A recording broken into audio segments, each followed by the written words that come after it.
В глубокую емкость разбиваем одно яйцо, добавляем немного растительного масла и столовую ложку сахара. Добавляем соль.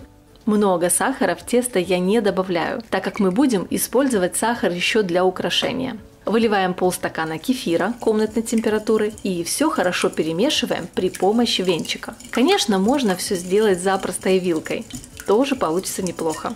Главное, чтобы все ингредиенты хорошо перемешались между собой. Теперь в полученную массу добавляем заранее просеянную муку и немного разрыхлителя для теста.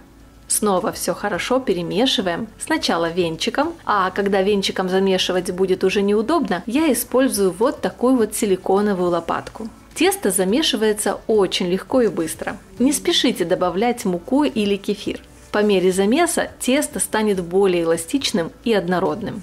На это понадобится буквально 2-3 минуты.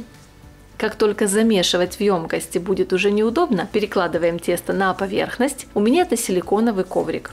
Очень люблю работать с тестом именно на нем. Так и аккуратнее, и лишнюю муку добавлять не нужно. Ссылочку на такой коврик обязательно оставлю в описании под видео. И если вы будете замешивать на обычном столе или доске, то тогда поверхность, скорее всего, нужно припылить мукой. Сильно долго замешивать тесто тоже не нужно. Достаточно просто, чтобы масса стала гладкой и однородной. Примерно вот так должно получиться.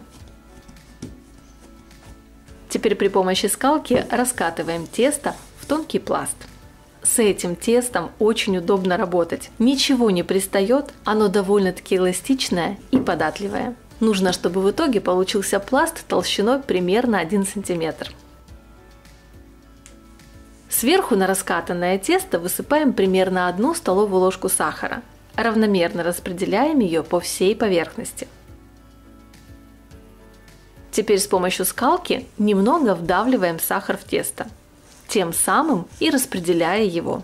Сахар, которым было посыпано тесто, таким образом впечатывается и при выпечке образует сахарную корочку. Нарезаем пласт на полоски шириной приблизительно 2 см. Я нарезала широким пластиковым ножом для теста. Затем нарезаем каждую полоску поперек, так, чтобы получились небольшие квадратики.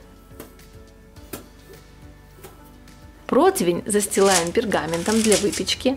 Выкладываем квадратики теста на противень на небольшом расстоянии друг от друга. И отправляем противень в духовку, предварительно разогретую до 180 градусов, примерно минут на 15. Печенье при выпечке немного поднимается и слегка зарумянивается. Сахарное печенье на кефире готово. Это отличный рецепт быстрого печенья к чаю.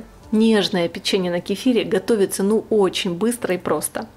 Минимум продуктов, совершенно немного усилий и ароматное, слегка хрустящее печенье к чаю уже готово. Всем желаю приятного аппетита и уже с нетерпением жду ваши отзывы в комментариях. До новых рецептов. Пока-пока.